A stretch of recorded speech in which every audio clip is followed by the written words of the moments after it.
All good. Welcome back to the 6th annual Beginning Again retreat.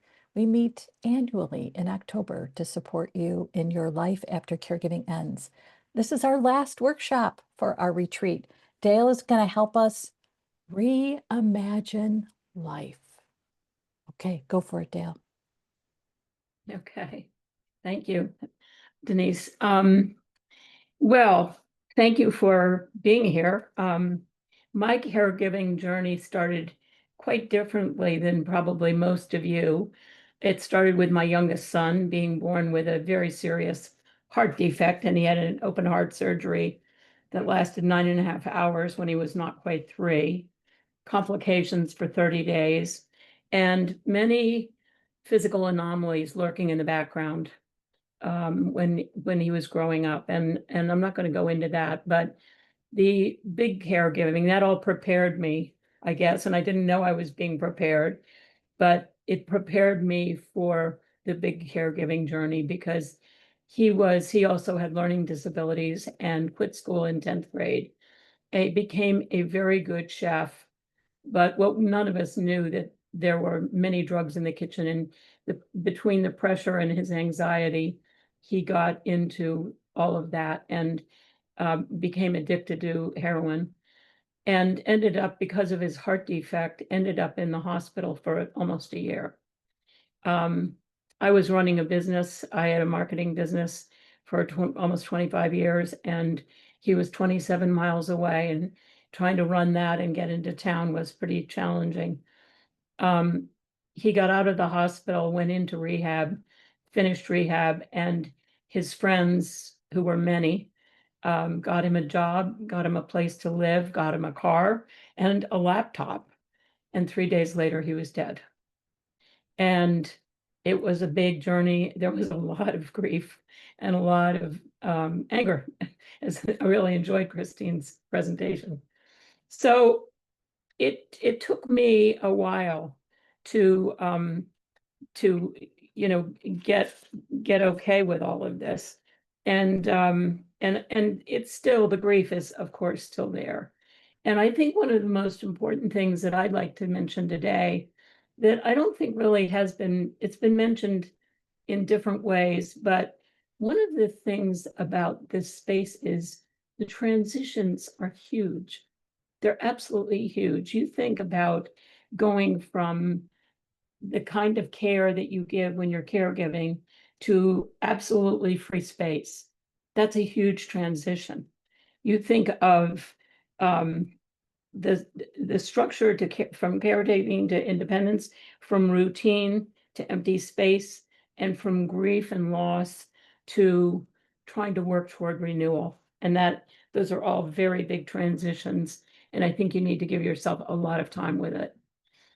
So one of the things I encourage people to do is journal. And here are some of the places I like to journal about. What did you learn about yourself on this journey? For me, I mean, I think a lot of us learn how to advocate, but I learned so many things about things I maybe never wanted to know. I think problem solving came naturally as a marketer, but problem solving to find a place in a hostel for a child that is sleeping on the street, that's a different deal. Many, many things. And I'm sure you've all learned so much about systems, approaching systems, negotiation.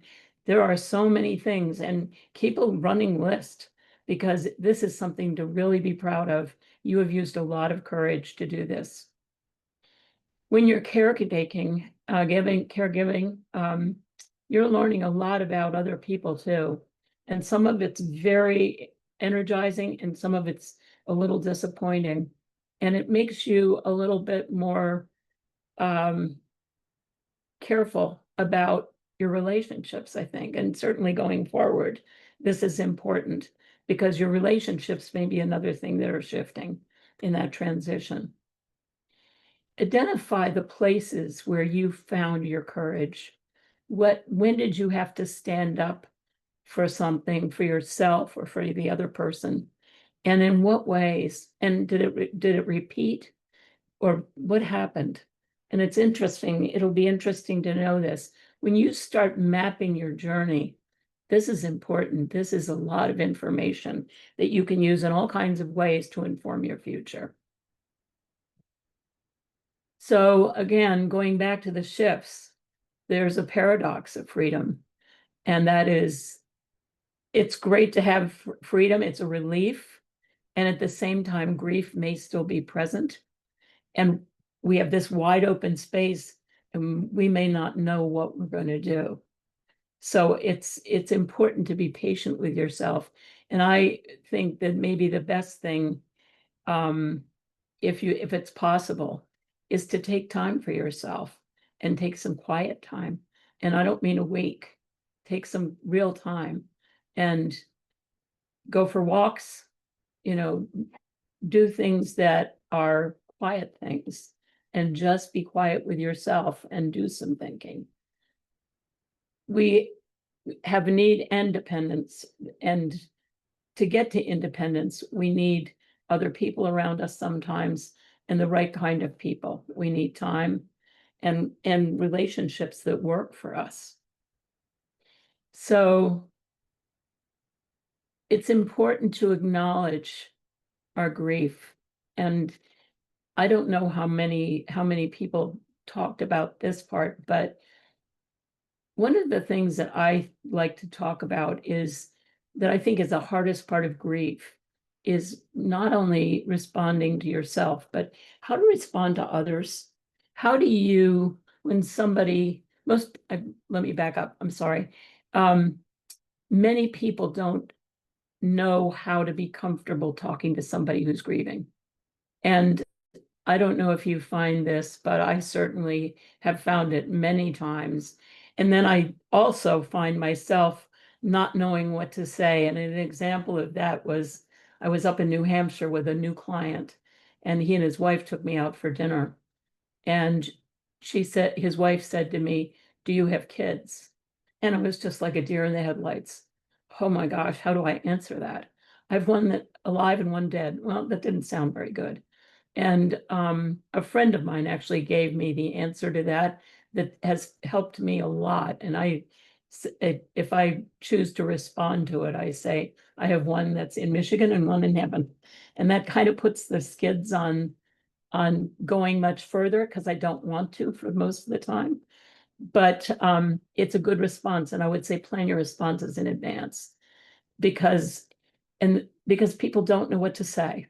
And so they'll say, "I'm sorry for your loss," which just sounds awful to me. And I understand that they don't know how. Another response that you can think about is invite them to listen to a story about this person that you love, and it helps you remember some of the really good things. So I was at a conference right after Will died, and I never thought two minutes about the problem that I would have with grief. I thought it was a good getaway, in fact, and it was a creative conference.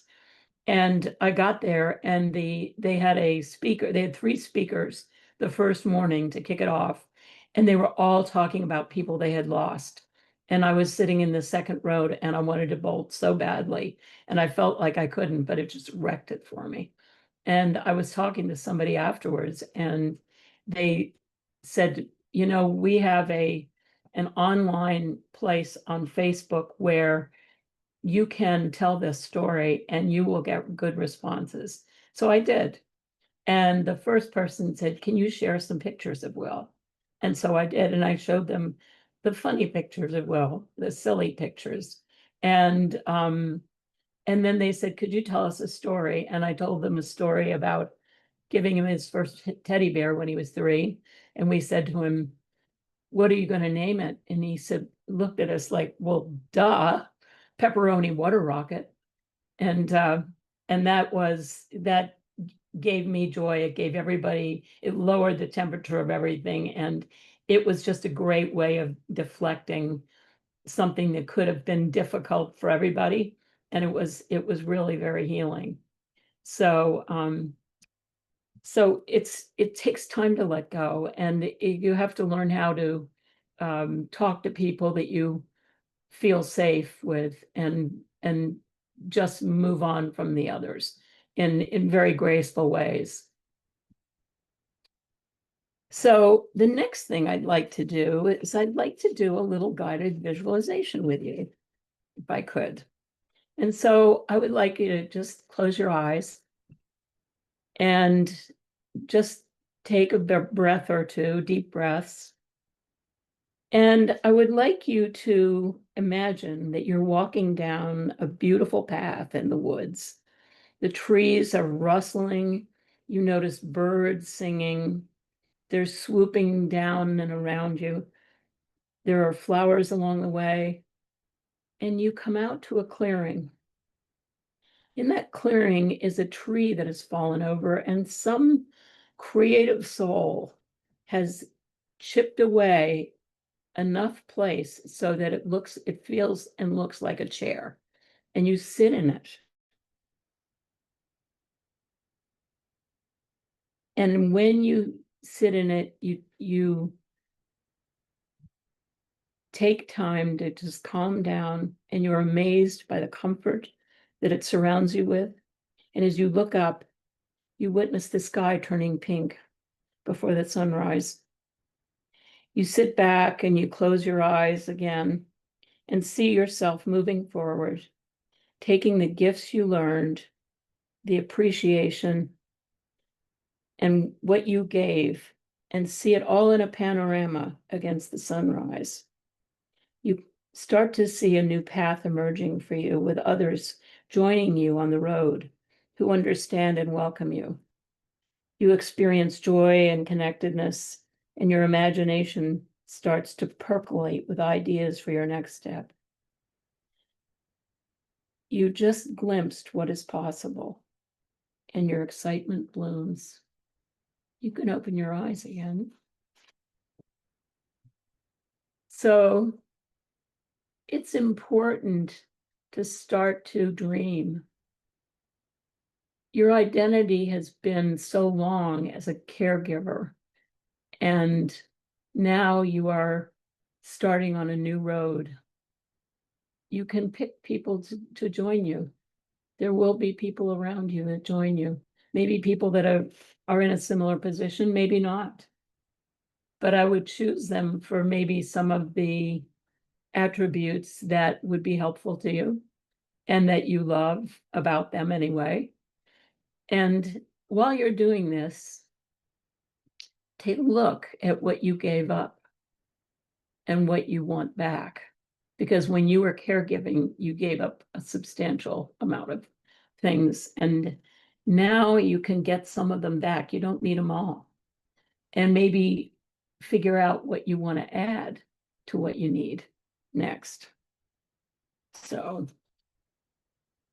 let me go next. So how has life shifted for you? You can put this in the chat. I didn't even was not thinking about that, but that would be a good thing. Oops, sorry. Thing to do is, how has life shifted for you in your perspective? And what do you value now? What relationships do you value? What attributes do you value? How do you find your joy? And how do you spend time in developing deeper relationships? My guess is that you didn't have time for too many relationships on the outside, and this is something to start thinking about, is how you're going to rebuild. You probably don't want to do it all at once. It's going to take some time. Encouraging personal growth this could be the really fun part. What do you want to become? And how do you want to grow? Do you want to learn something? Do you want to expand something you learned during caregiving, like some of the people that spoke today who have made whole careers out of it. These are all good questions for you. And so, yeah, it's so the next thing is to build bridges. What lights you up? What did you dream about even before you were a caregiver that you postponed? What is the best thing you ever did? And maybe write some stories about this using, I think that STAR method would be a very good way to do it, of just use that as your framework and talk about what was the challenge and what did you do to meet that challenge? What was the result and what were your hopes for the result? And start looking at, go back into that and look at the skills it took, the emotions you felt, and then go back a third time and say, how do I want to feel in this next chapter? What do I want to concentrate on? One of the things that happened to me in 2 years after Will died was I got a call on a Sunday morning, and nobody calls me on Sunday morning. And it was a fellow that I'd been in school with at Villanova many, many years ago. He'd been a good friend. And he said to me, I'm calling to say thank you. And I said, what are you thanking me for? And he said, you saved my life. And I wanted to make sure I said thank you. Holy cow. That's an unusual phone call. I said, can you remind me what I did? And he said, you knew I wanted to go to medical school and you knew how badly I was slacking and smoking a fair amount of weed. And he said, you were furious with me. And he said, you sat me down and told me all the potential you saw for me. And in that moment, everything shifted and I started to work again. And he said, I went to school in Mexico. I came back to Chicago, passed my boards the first time. And 3 years in, the University of Chicago invited me to teach. Then Sloan Kettering gave me a brilliant fellowship. And 4 years after that, Harvard called. He said, I'm at the top of my career in Boston, and it only happened because of that conversation. And I mean, my first reaction was, wow, thank you for telling me this. And my second reaction was, every single day, we have the opportunity to do something like this. And so often we miss it. So often we're too busy. So often we may not be listening enough. And I think the one thing that all of you have gained is that you have gained enough experience with everything that you've done, including listening, caring, all of these great skills you've picked up, that you can leverage this in your own way. So the important thing to know about new beginnings is that you don't have to do it all at once. It's like putting a puzzle together, I think, is, maybe you start with the edges and you start to fill it in. And you fill it in by doing one tiny step, not 10 tiny steps, but just one tiny step. And then let that tiny step lead to another. Don't stop after that tiny step. Identify the next one after you've done it. But that's the way of doing it. It just doesn't have to be all at once. And yeah, change is tough. And we have to be kind to ourselves. So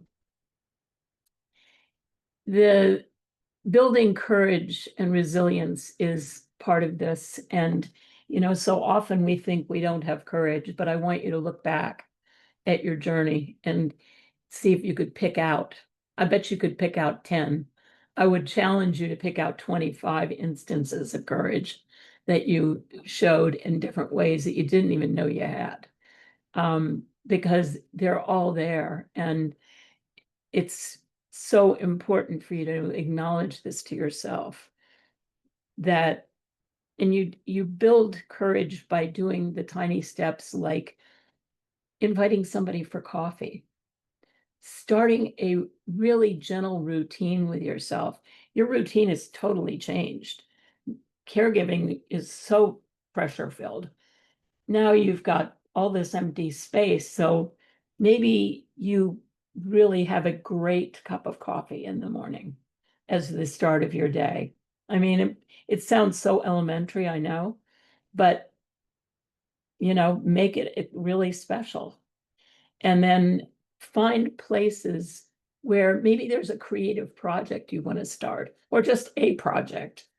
I think service is the key to purpose.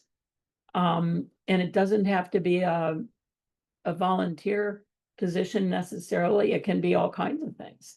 It can be expert service. It can be professional service, as we was talked about earlier. But I think it's important to find and define what kind of service that you might include in your life, because it will give you a sense of significance that is really valuable. And then again, reconnecting with people that you haven't seen, and really be kind of critical about that, and saying, who are maybe identifying the kinds of people you want to be around you, to make sure that you've got people that are positive and energizing and excited about life and interesting, maybe. It's your choice, but these are the important pieces to look at. And this is also how you reconnect. So keep forgetting to hit my button the right way.